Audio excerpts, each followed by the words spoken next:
Hi guys, I hope you have watched the first two videos on SRQ Part A. Now I'm going into SRQ Part B.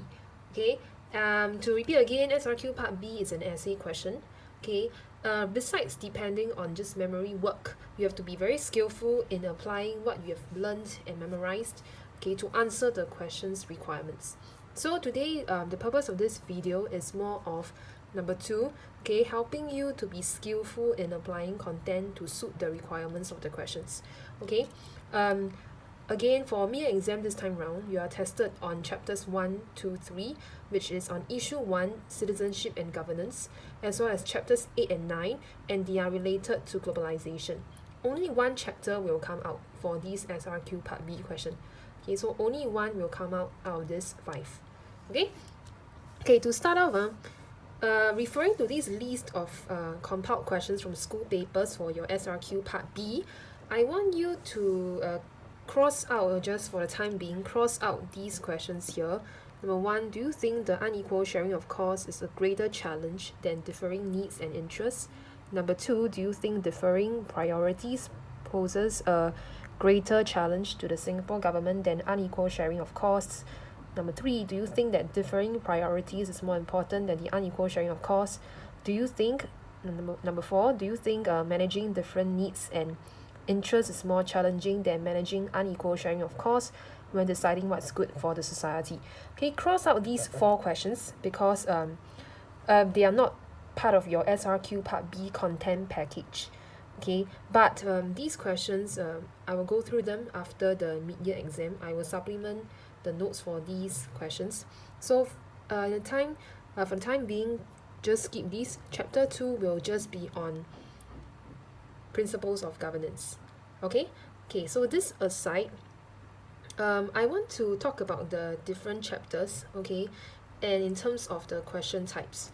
So for chapter 1, it is on the attributes of citizenship, okay, and there are 3 attributes. The first one is legal status, the second one is sense of identity, and the third one is on participation in public affairs. So these 3 factors are very straightforward. Okay, the question cannot vary much because there are only 3 big factors to play around with. Similarly, for chapter 2, the principles of governance, there are 4 big factors: good leadership, anticipating change and staying relevant, meritocracy, okay, as well as the stake for everyone, opportunities for all, having a stake for everyone. There are 4 big factors. Again, for chapter 2, under principles of governance, the question cannot really vary much, okay, around the factors, but the question can vary around the question focus.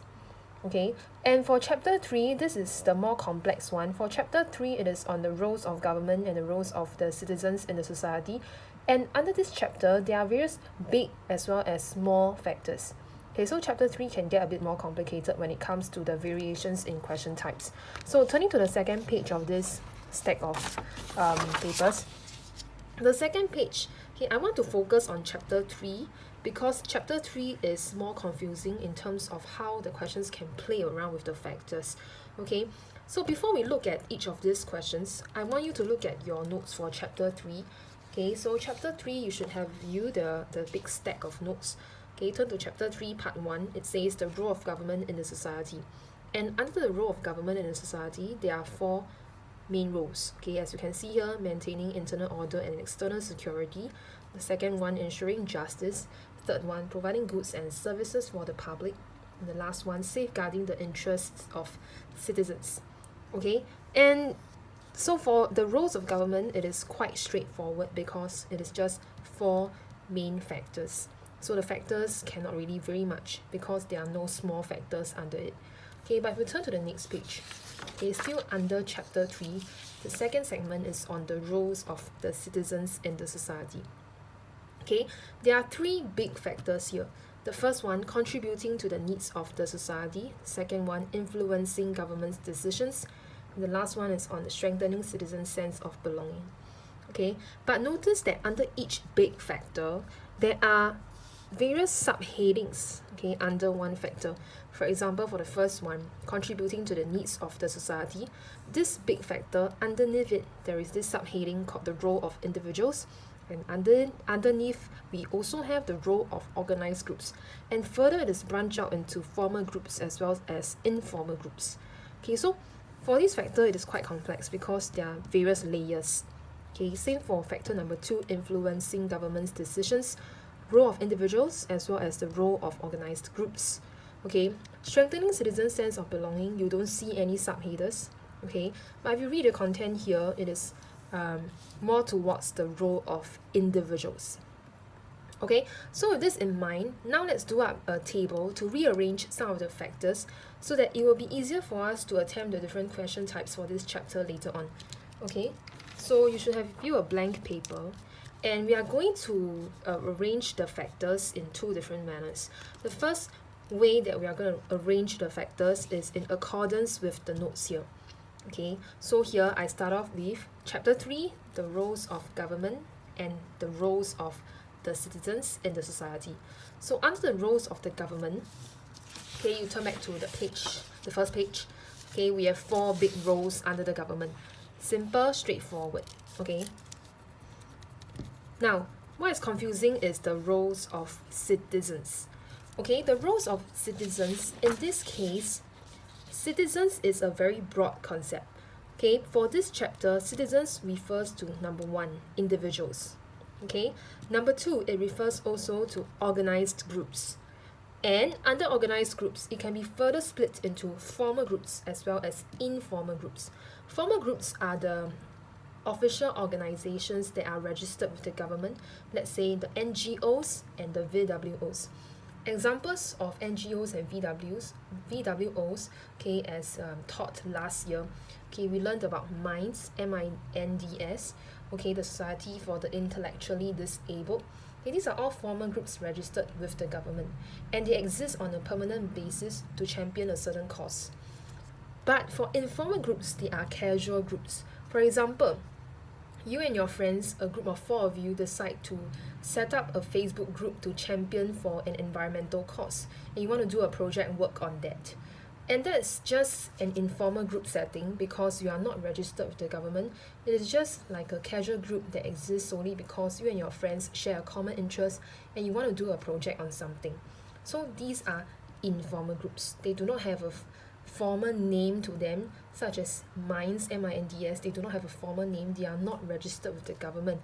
They just exist on a temporary basis, okay, to address a certain need in the society. Okay, so with this, the role of citizens, okay, if you look back at the notes, there are 3 big factors, okay, and under each factors, under each big factor, there are small factors. So number 1, contributing to the needs of society, okay, contributing to the needs of society, we have the role of individuals. So I've written down here, under this big factor, we have a small factor, okay, the role of individuals in contributing to the needs of the society. Similarly, we also have the role of organized groups, and it talks about both formal as well as informal groups. So I have here with me, okay, organized groups can also contribute to the needs of the society. And under organized groups, we can have both formal groups and informal groups, and they each can also contribute to the needs of the society. Okay, so this is it for factor 1. And second big factor, we have influencing government's decisions. Okay, under this factor, we also have the role of individuals as well as the role of the organized groups. So I have here with me, the first one, the role of individuals. Okay, the second one, the role of organized groups. Notice I branch out to formal groups. Why? Because upon reading the content here, when we talk about HOME and TWC2, all these are actually registered with the government. They are formal groups. So this example here focuses solely on formal groups. Okay, that's why under organized groups, we are focusing only on formal groups under this big factor on influencing government's decisions. Okay, then for the last factor, the last big factor, it is on strengthening citizens' sense of belonging. And notice what I've mentioned earlier on, this example focuses solely on the role of individuals, okay, you and I. So, under strengthening citizens' sense of belonging, okay, we are focusing only on individuals. Okay, so to make this even clearer, you can come up with a table like this. Okay, you split the table into 3 columns. First one, individuals. Second one, formal groups. The third one, informal groups. And notice, formal groups and informal groups together, they are also known collectively as organized groups. Okay, you can also include another column for the role of government, up to you. Okay, but for now, I'm just leaving it as it is. So, under individuals, okay, how do I come up with these 3 factors? Because when I look back at the earlier arrangement, under the role of citizens, okay, I have 3 big factors, and all these 3 big factors mention about individuals. Okay, so that's why I've put down all 3 factors under individuals. These are all the roles played by individuals in the society. Okay, for formal groups, okay, why do I only have 2? Because if I look back at the organization earlier on, for organized groups, formal groups, okay, it falls under the first factor, contributing to the needs of the society. It also appeared under the second factor, influencing government's decisions. As you can see here, organized groups, formal groups. Okay, so that's why I only have these 2 factors, because for the last factor, strengthening citizens' sense of belonging, okay, the notes did not mention about formal groups and informal groups. So it is only these 2 factors. Okay, then for the last one, informal groups, going back, okay, informal groups were only mentioned in factor 1, contributing to the needs of the society. Okay, and no mention here for this 2. So that's why only number 1, contributing to the needs of the society.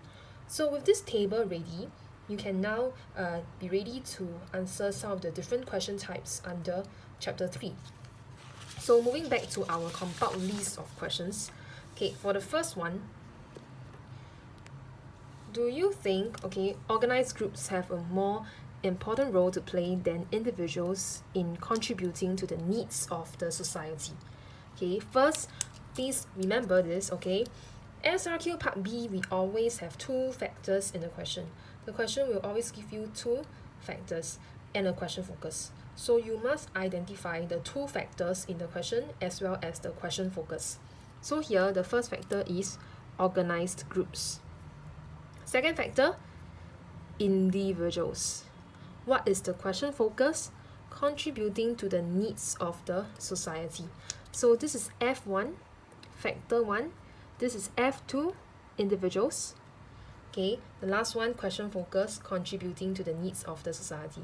So going back to the table earlier on, okay, since we are going to start off with the description of organized groups, okay, for factor 1, organized groups, go back to the table, okay, organized groups as mentioned earlier on, it can refer to both formal groups as well as informal groups, correct?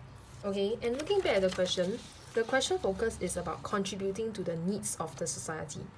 So which means that under organized groups, you can only talk about how they contribute to the needs of society, which is point number 1, big factor number 1. Okay, so I should not be talking about formal groups influencing government's decisions, because that is not the question focus. I should only be mentioning either how formal groups can contribute to the needs of the society, or how informal groups can contribute to the needs of the society. Okay, does it mean that you have to write both? No. Okay, just choose either formal group number 1 or informal group number 1. Just choose one will do. Okay, to write about as the example and your elaboration. Okay, then going back to the question, the second factor is on individuals. So again, they are limiting it to the scope of contributing to the needs of the society. So under this table, it will be very clear that you should be writing about this. Individuals contributing to the needs of the society, and you should go back to the notes for chapter 3 and write about the examples and the elaboration under these. Okay, so the first question is quite straightforward. Now let's move on to the second question. Are formal groups more important than informal groups in contributing to the good of the society in Singapore? Okay, factor 1 is formal groups. Factor 2, informal groups. Question focus, contributing to the good of the society in Singapore. Okay, let's talk about the question focus first. Contributing to the good of the society in Singapore. If we go back to the factors earlier on in this table, there is no mention about contributing to the good of the society in Singapore. So you are free to write about any Okay, because contributing to the good of the society just means that it can benefit the society. All these are benefiting the society. Okay, so it is not like the earlier question 1, when it zoomed in only on contributing to the needs of the society. This question, the question focus is broader because it just say contributing to the good of the society, meaning how does it benefit the society. Okay, then you go back to the factor. It says factor 1, formal groups. So under formal groups, now I can choose either to write 1. I can also write about factor 2. Up to me. Under formal groups, I'm free to choose because now the question did not limit me to number 1 or number 2. It opens up and just say you link to the good of the society. Tell me how formal groups can benefit the society. So they can benefit in either number 1 or number 2. Up to you to choose. Okay? Then the second factor is informal groups. Informal groups, you have no choice. You can only write about this because that's the only information you have. Okay? Now, moving on to the next question. Do you think that the role of individuals is more important than organized groups in influencing government's decisions for the good of the society? Again, this is a scope question because the question focus clearly asks for influencing government's decisions for the good of the society. So if you go back to the paper earlier on, influencing government's decisions appeared here, correct? So we cannot talk about other things. Okay, you can only mention about examples related to influencing government's decisions. Okay, then going back to the factors, they ask for role of individuals in influencing government's decisions for the good of the society. So we have to look at column number 1 under individuals. Now, it is under influencing government's decisions, correct? So you have to write on this. Individuals influencing government's decisions, how, okay, and give examples based on the notes. Okay, the examples all that are found in the notes. The content of these factor is already found in the notes. So just look for the relevant segment here. Okay, since we are talking about individuals influencing government's decisions, it will be this one. Under influencing government's decisions, individuals. So write this. Okay, now the second factor is on organized groups. Again, organized groups can be both formal or informal groups. So look at organized groups, formal groups, informal groups. Okay, since the question scope it to just influencing government's decisions, we have no choice but to write about this. Okay, because informal groups, they did not mention anything about influencing government's decisions. Okay, now the next question, explain how the role of the individual and the role of the government can work for the good of the society. Okay, again, this question focus is broad. Okay, it does not limit you to either influencing government's decisions or contributing to the needs of the society or strengthening citizens' sense of belonging. It just say how the two factors can benefit the society. Work for the good of the society means how they benefit the society. Okay, so the role of the individuals, now, okay, you are free to choose either 1, 2, or 3 to write on, okay, for the role of individuals. As well as for the role of the government, okay, you are free to choose either 1, 2, 3, or 4. Please don't write all, okay, you have no time for that, just choose 1. Because now the question opens it up for you. It just say role of the government, working for the good of the society. So any of these is actually working for the good of the society. Choose 1 to write on will do. Which one do you choose? Depending on which one you can remember the best. Okay, but since you don't know what is coming out for the exam, you have to memorize everything. Okay, and on the day of the exam, the one that you can recall the best will be the one that you write about. Okay, next question. Do you think providing goods and services for the public by the government, factor 1, providing goods and services for the public, is more important than maintaining internal order and external security? Notice that this question does not really have a clear-cut question focus. Okay, unlike the previous questions when there is a in contributing to the needs of the society, in contributing to the good of the society in Singapore, but for this question here, there is no clear-cut question focus. Okay, so does that mean that you don't have to explain for the last step how it links to the question focus? Okay, you still have to explain, but what do you link to? Okay, in this case, when I talk about government's role for factor 1 and factor 2, okay, government's role, then you must link to the whole chapter. Chapter 3 is on working for the good of the society. So actually it is a known fact, okay? It is a known fact in this question that the question focus should be how each of these two roles can work for the good of the society, how each can benefit the society. Okay? So if you go to factor 1, providing goods and services for the public by the government, okay, this is actually number 3, providing goods and services for the public. This is factor 1, so you should write on this. Okay, factor 2, maintaining internal order and external security. This is number 1, maintaining internal order and external security. Okay, so you should write on this too. Now the last one, extracts 2 and 3 reflect on the roles of individuals as volunteers and NGOs working for the good of the community. Do you think that volunteers, factor 1, play a greater role than NGOs? Question focus, work for the good of the community. Okay, for all your SRQ Part B question, there will always be a summary sentence in front before they ask you the question. But to save space for the previous questions, I did not include the summary. But for this particular question, I included the summary because the question has to be read together with the summary. If not, it will be very unclear.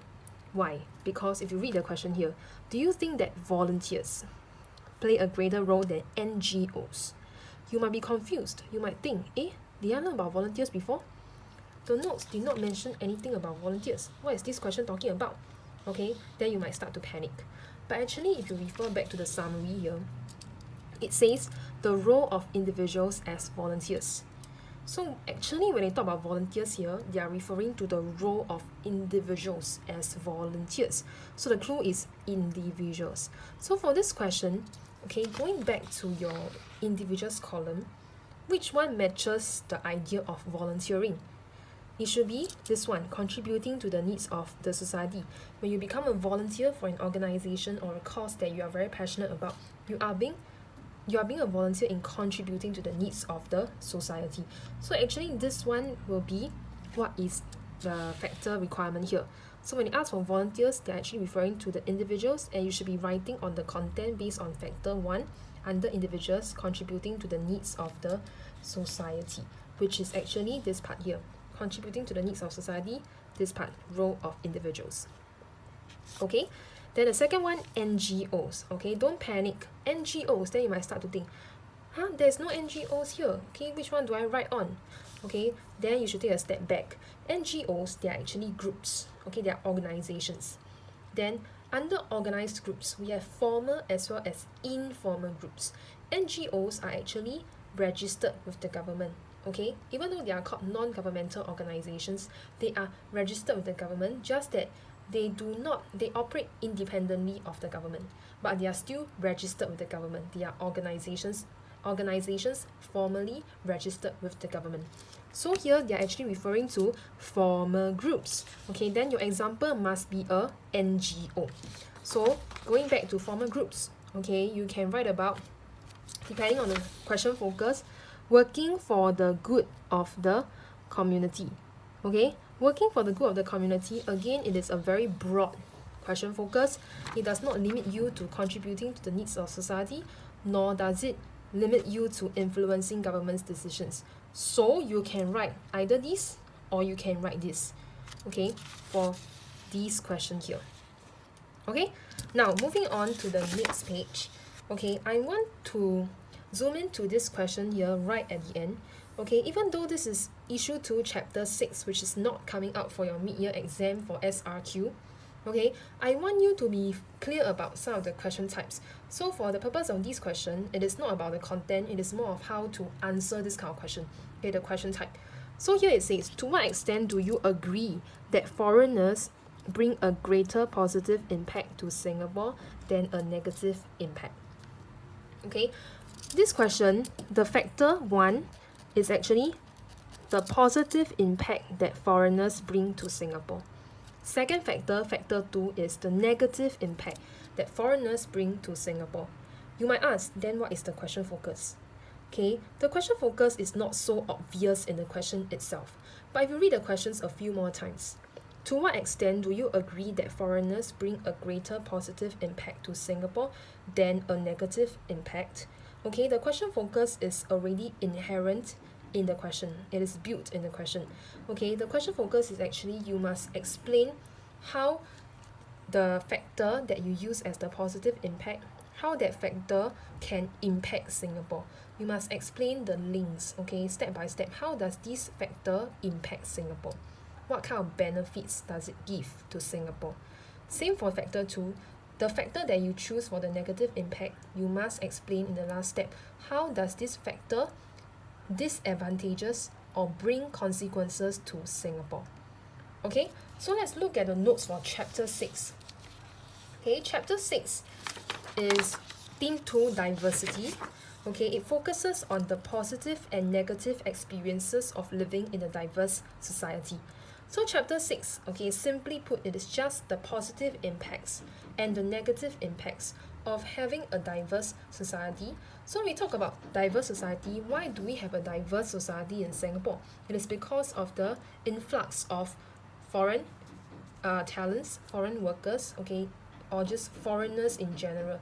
Okay, with an open immigration policy in Singapore, we have more foreigners coming into Singapore in the recent years, making our society more diverse than before. And so this chapter focuses on the positive impacts, the benefits that a diverse society bring, as well as the negative impacts that a diverse society brings. Okay, so here, positive experiences, okay, positive impacts, there are 3, very straightforward. Okay, negative impacts, there are 3, also very straightforward. Okay, no baby factors here, no small factors. Okay, except for this one, competition for resources, this is the big factor. There are 2 small factors underneath it. Okay, but that's about it. There's not much complications. But if you go back to the question, to what extent do you agree that foreigners bring a greater positive impact to Singapore than a negative impact? F1 is positive impact, F2 negative impact. Okay, if you go back to the notes, all of these are positive impacts. Again, do I write every single one? No, please don't, because you wouldn't have the time and it wouldn't earn you extra marks to write so many things. Okay, so just be smart. Focus on one. One will do. You can write number 1, you can write number 2, or you can write number 3. Okay, either one. Okay, and explain after you've described, okay, the positive impact of interactions among diverse groups. Explain to me how these interactions among diverse groups can benefit Singapore. That's the question focus. Similarly, for your negative impact factor 2, don't write everything here. Just choose one will do. Then, in the last step explanation, tell me how this factor, for instance, prejudice and misconceptions, how does it harm Singapore? How does it disadvantage Singapore? How does it bring consequences to Singapore? Okay? Now, next, let's move on to the last 2 chapters that are tested for mid-year exam. Okay, your chapters 8 and 9. Chapter 8 is on the key driving forces of globalization. That one is also very straightforward because there are only 3 big factors and no baby factors under them. So the first factor is developments in transportation. The second factor is the growth of MNCs. The third factor is advances in technology. Very straightforward. Okay, not much variations in the question type. Chapter 9 is the one that is as complicated as chapter 3, okay, but it is less complicated than chapter 3. So before we look at the question types for chapter 9, again we want to be familiar with the content and the arrangement of the factors under chapter 9. So look at your notes for chapter 9. As explained in the previous videos, okay, when we're doing the impacts, okay, the anti-globalization movement SRQ part A question, okay, we mentioned briefly about chapter 9's layout. So chapter 9, it is very interesting. It focuses on 3 broad ideas. The economic impact on countries, the economic impact on companies, the economic impact on individuals. So from the macro picture, the big picture country, okay, scaling down to companies, and lastly, individuals, okay, the micro picture. So from big to small. And under each of these big factor, there is one positive factor and one negative factor. One positive impact, economic growth. One negative impact, economic downturn on countries. Okay, one positive impact of a higher profit and market share for companies, and a negative impact of a lower profit and market share for companies. okay, then one positive impact of higher income and one negative impact of a loss of income for individuals. Okay, so with this in mind, take note that under each big factor, there is one positive factor, there is one negative factor. Okay, then if you turn back to the next page, this page basically is more clear-cut. It talks about the responses that countries should take to cope with the challenges of globalization. Okay, the second one talks about the strategies that companies should adopt to cope with the challenges of globalization. The third one focuses on the strategy that individuals should adopt to cope with the challenges of globalization. So if the question asks for solutions, okay, comparing between this and this, then there is not much variation in the question type. It's very clear cut 1, 2, 3. Okay, so not many issues with this.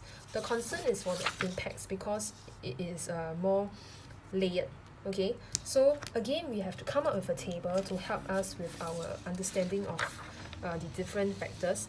So here, if you look at chapter 9, okay, I have here with me the topic economic impacts of globalization and the responses. Okay, so impacts. Okay, what are the impacts? The three broad areas: countries, companies, individuals. And I've listed down the positive and the negative impact under each. Okay, so with this in mind, I'm restructuring now the factors to a table that lists out the positive economic impacts in general and the negative economic impacts in general. So I've brought down the positive under each of them and lump it down here. So positive economic impacts for countries will be economic growth. For companies, it will be higher profits and market share. For individuals, it will be higher income. Then the next one is on negative impacts, negative economic impacts. Again, the negative economic downturn for countries, lower profits and market share for companies, loss of income for individuals. Okay, so with this table here, we'll be ready to answer some of the questions under chapter 9. So let's move back to the list of compiled questions. Chapter 9 here, it says, okay, I've highlighted several questions here because they're interesting and they are different in terms of question type. So let's explore. This one, do you think the loss of income suffered by Singaporeans has a greater negative impact than the closure of SMEs on Singapore's economy? Explain your answer. Factor 1, the loss of income suffered by Singaporeans. Factor 2, closure of SMEs. What is the question focus? The negative impact on Singapore's economy. Okay, so let's look at factor 1, the loss of income suffered by Singaporeans. So if you go back to the table here, okay, loss of income is under economic impacts on individuals, the loss of income. Okay, but notice that this question further scopes it to loss of income suffered by Singaporeans. So your example must be related to Singaporeans. Okay, second factor is on closure of SMEs. Okay, then you might start to ask, there is no factor on closure of SMEs here. Okay, but don't panic. Remember, SME is a form of a company. They are small and medium-sized enterprises. So they are related to companies. So if you look into here, economic impacts on companies, now we are focusing on the closure of SME, which is a negative impact. So you should start to retrieve your memory, okay, from this segment, lower profits and market share, negative impact on companies. So your example should be on how some of the SMEs in Singapore have failed, okay, and closed down. For example, the banquet food court. Okay, these are all found in your notes already. So that should be what you should be focusing on for this question. And eventually, for each of the factor, explain how it impacts on the Singapore's economy. That's the question focus. Okay, then second question, are MNCs beneficial or disadvantageous to SMEs? This question is very short, but it is actually very profound. Here, the factor number 1 is not just benefits of MNCs in general, but benefits of MNCs to SMEs. I repeat, factor 1 is the benefits of MNCs to SMEs. Factor 2 will be the disadvantages of MNCs to SMEs. Okay, this question is quite unique. Okay, it does not really follow the textbook very closely. So how do you answer this question? Remember, I gave you a set of notes on SMEs as well as a set of notes on the impacts of MNCs.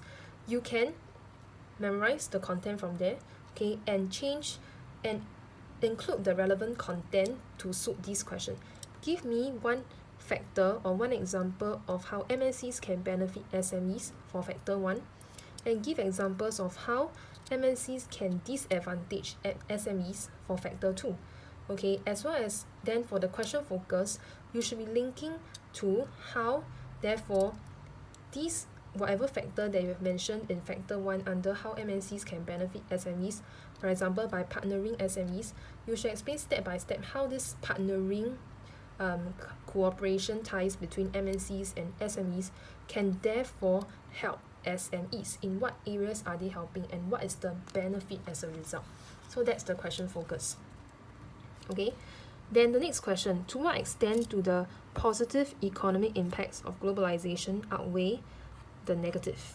Okay, factor 1 is on positive economic impacts of globalization. Factor 2, negative economic impacts of globalization. Again, question focus seems to be missing from the question, but if you read the question a second time, to what extent do the positive economic impacts of globalization outweigh the negative? The question focus is same thing inherent in the question. You have to explain how the factor that you have chosen for the positive economic impact, how does it step by step benefit whoever. Let's say you are choosing a positive economic impact based on countries. Okay, then how does it benefit the country? If you have chosen a positive economic impact, okay, on companies, then you must tell me in the last step by step, tell me how does that positive economic impact benefit the companies. If you have chosen a positive economic impact of globalization related to individuals, then do the same. Tell me step by step, how has it really benefited the individuals? Okay, the same concept will apply for the negative impact. So going back to the question, to the table earlier on, notice positive economic impacts, negative economic impacts. Factor 1 talks about positive economic impacts. I have 3 here. Which one do I choose? You can choose any, okay, because the question did not scope it to you must talk about countries. They did not say positive economic impacts for countries. They also did not say positive economic impacts for companies. They also did not say positive economic impacts for individuals. So you are free to choose any one to write about. Similarly, for the negative impacts, you are free to choose any one to write about, as long as the question did not limit you to either country, company, or individuals. But I would advise you to choose the 2 factors on a corresponding level. So let's say for the positive economic impacts, you have chosen to write for countries. Then negative, you should also write the one corresponding to countries. Okay, similarly, if you have chosen to write the higher profits and market share for companies as your factor for positive economic impact, you should also write about these negative impact for companies for the negative one. Okay, similarly, if you have chosen to write about individuals for positive economic impacts, you should also write about the negative impact of a loss of income for individuals. Okay, why is it that I advise you to write the factors on a corresponding level? Okay, because some of you may want to try the last paragraph on which one is more important. Okay, in this case, to have a comparison on which one is more important, it will be easier to explain and argue your way through if you have a common basis to start with. If not, it becomes very difficult to compare, let's say, economic growth for countries and comparing it with lower profits and market share for companies. It is a bit slightly more tedious, but it can be done. Okay, just that if you want to make it easier for yourself, comparing across the level, I would think that it would be easier that way. Okay, but anyways, you do not have to do the last paragraph because usually you will have run out of time. Okay, and it's only 1 more mark for a lot of writing, so it's not very worthwhile. Okay, so next question, do you think FDI has a more important role to play than FTA in the growth of Singapore's economy?